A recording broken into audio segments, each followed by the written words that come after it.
Right, I've been kindly asked to come down here and talk about Garmony Hydro, which was an interesting project and one that well, had its own little challenges as I will explain as I go on. But if anyone after this has any questions, I am still, although I'm not supposed to be, I'm still very heavily involved in it. So details are on the screen now. So please feel free to get hold of me if you need to. Why did we do it? Well, Mull, as you probably know, is stuck out in the sea, and back in about 2008-2009 I became involved with a radical group called Mull Renewables, and there were all kinds of talk about peak oil and we're stuck at the far end, so when the lights go out we'll be first. So there was a bit of scaremongering going on how Mull can become more sustainable on its own and beat the baddies. And then the feed-in tariff came along and we suddenly thought, hang on a minute, this could actually be a very good income generator for the island. The question really was, well, what do we do? And two things immediately came to mind. Well, it blows a gale most of the time, and when it's not blowing a gale, it's raining. So the two easy choices to look at were wind or water. There was also a sort of grumbling group talking about biomass, because we've got an awful lot of forest on the island as well. But the two main contingents were wind and water. Once we discovered, yeah, dear old Fitz, it was seen that this could bring an awful lot of money to the island.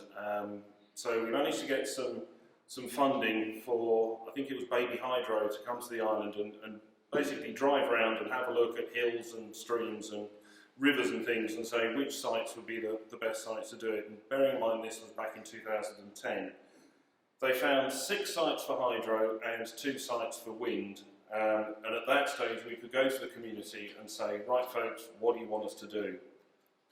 I don't know if it's the same in your communities, but one mention of a wind turbine on Mull and it all goes horribly quiet for half the island. The other half start jumping up and down saying, yes, when's it coming? So we had that as a main issue to get through. The second one was hydro, which was a far easier sell. Thankfully for us, when we had another group come in, McDonald's, to come around and look at the sites that have been identified and say, right, okay, well, let's be a bit more sensible, a bit more realistic, and let us know what is actually feasible and viable and would bring in a reasonable income. When they did that, wind fell by the wayside because the only 2 sites were just too far away from the grid connection. And I'll be talking about grid connections later. So it ended up with hydro, and we had a number of sites, and it was then a question of narrowing it down.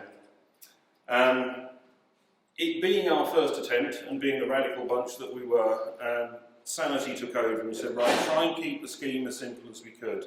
We had one really good site stuck in the back end of nowhere, and one site which could be extended on another site which was actually pretty easy. And we took the decision, right, keep a single landowner. Forestry Commission owned the chunk of it, and then a private landlord owned the second half further up the hill. But we said, well, looked at the figures, and for the pure hassle factor, we said, no, we'll keep it at a sensible level and keep it within the Forestry Commission land. And it was conveniently close to a road, and a dirty great electricity cable went past it. So we'd identified our site, we'd identified our technology. Great. Then it all got complicated. I'll talk about finance later, and it sounds like we've gone through similar pains to Bob. We then thought it was, at this stage, it was all run by Mull Renewables and Mull and Iona Community Trust. So we thought, well, can either of those bodies run this? So the decision was taken fairly quickly, no. So we had to think of a company structure that would fit the bill. Then we had grid connection issues and discovered that Mull was grid constrained. Now, I'm sure we're all aware just how difficult that is, and we were told then that, yes, build away, but you can only export 50 kilowatts. Not a lot of use to us. So we spent a few months beavering away thinking, how can we use 350 kilowatts of power on the island doing stuff? And we came up with anaerobic digestion plants, we came up with electric vehicles, we came up with hydrogen-powered buses, we came up with district heating schemes, but they were all brilliant ideas, but didn't actually work in the real world. So grid connection was a big issue. Then, of course, came finance. How do you finance a scheme? The scheme is in three parts. Your what's known in the industry as DevEx, CapEx and OpEx. So your development expenses, your capital expenditure and your operational expenditure. Development expenditure was fairly straightforward. We knew because of FITs you can't take public money. There are certain areas that you can, but if you've ever had the pleasure of reading the FITs document, God help you, but it's actually quite woolly on what you can and can't claim public funding for. And at the time we did have a high grant, which we, having read it, hurriedly paid back. And dear old CARES came along and funded the development side of it, and without their help, God knows where we would be. The capital expenditure, that's when you start talking to banks, developers, joint ventures. I'll go into that in a bit more detail. The ownership I've gone into a little bit. Because the scheme is designed to make a profit, strangely enough, MICT, being a community trust, is a charity, therefore it can't.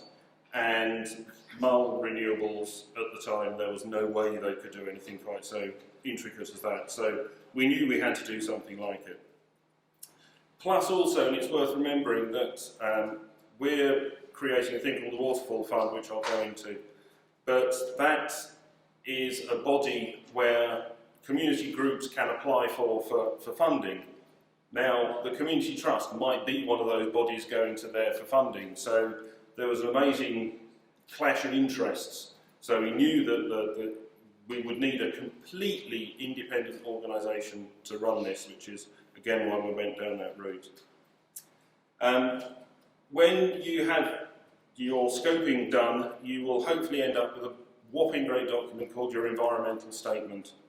Now, that statement may or may not contain a working design for the scheme.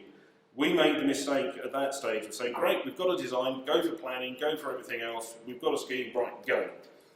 Problem with that is, at the same time, you need to be looking at a proper designer to do the finer points. It's like the difference between outline planning permission and detailed planning.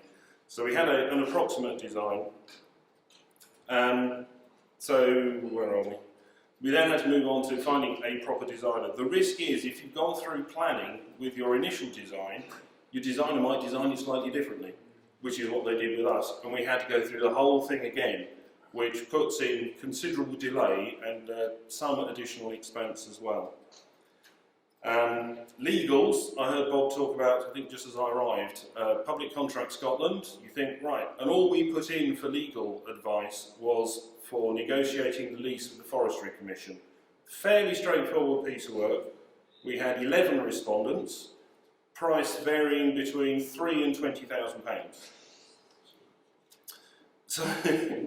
So for us, well me, I went through and I picked the legal company, not necessarily the cheapest, but the company that was most willing to work with us rather than us just being a client for them.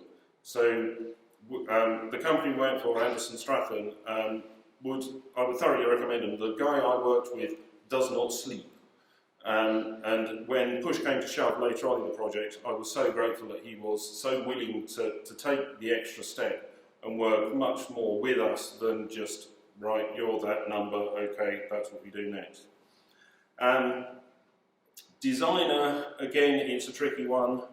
And remember, you've got to pay for all this, so your CARES loan tends to grow a bit. So you're going with an initial amount. I can see Iona smiling from here.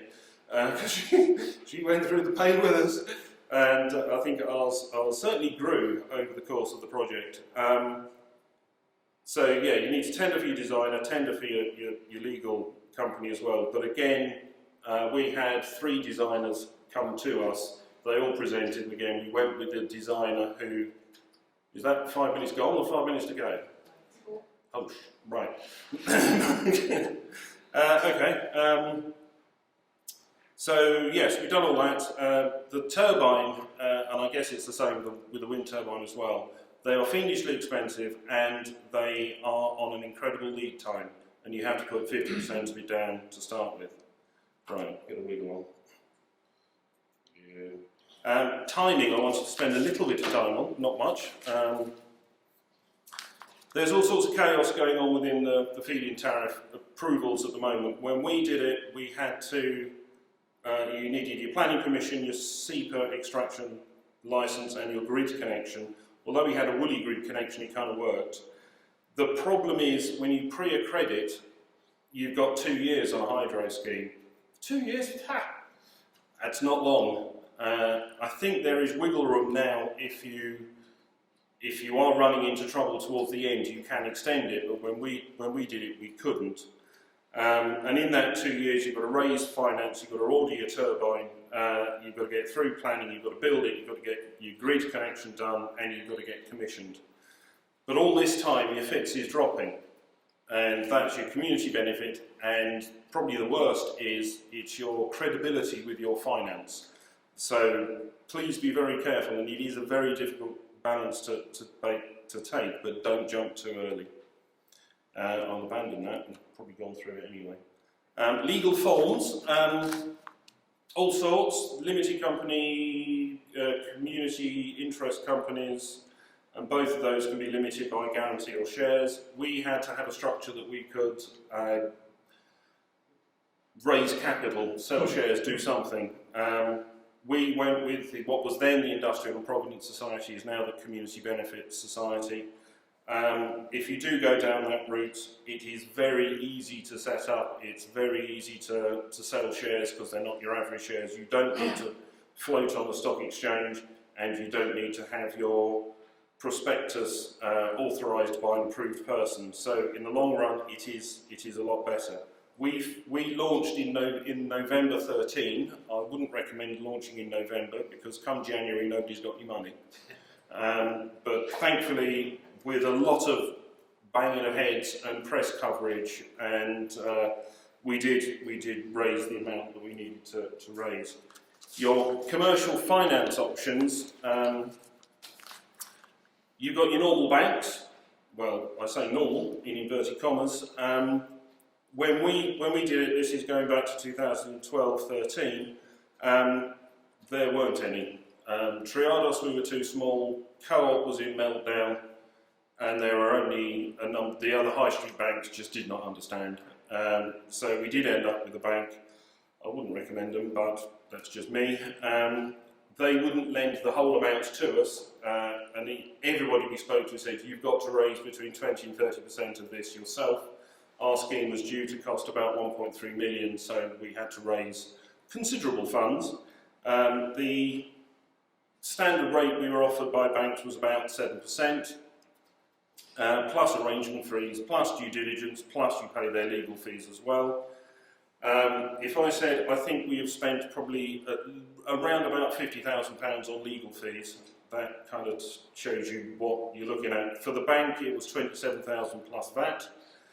So suddenly, a slightly smaller interest rate doesn't look so attractive, and this is where the wonders of REEF and Social Investment Scotland were invaluable. I spoke to REEF way back, and at the time they had a fairly fixed offer. You can have 250,000 at 8% over 10 years. Just when push was coming to shove, they relaxed that, and I switched from a bank plus 2 smaller funds maxed out, but if I'd gone that way, one, we would have had no contingency and therefore would have run out of money. And thankfully REEF came along and said, we raised £485,000 on our own through the sale of shares. It's raised awareness of community energy. It shows it can be done. It shows that Mull's more than Eagles, and that awkward road you have to drive down to get to Iona. It's given the local people and other ethical investors a warm fuzzy feeling, and the best thing is we're up and running. We commissioned in June, and so far we are way ahead of what we should be. That's probably because it didn't stop raining during June, July and August. Challenges, well, I banged on about finance, finance and more finance. When you think you know your scheme, you know everything, you believe in it, banks are hideously risk averse. As far as they're concerned, you're a startup company, you've got no assets and a very dodgy business plan because it's probably depending on whether it's blowy or it's raining. This is why it is very difficult. I did get one response from a high street bank saying, our renewables department only know about wind and solar PV. I hope they're better 4 years on. Top tips, I think, yes, keep it simple. Don't overstretch yourselves. If you can have somebody whose job it is to run this during the build phase and the design phase, I would thoroughly recommend it. Believe in your scheme. Lots of people will knock you back. You will end up with very broad shoulders and very thick skin. Timing is very difficult, but needs a lot of thought. Cheapest is not necessarily the best. It does take a long time.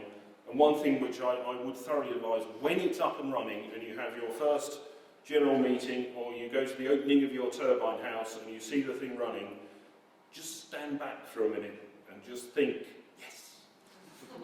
And that's me, thank you very much.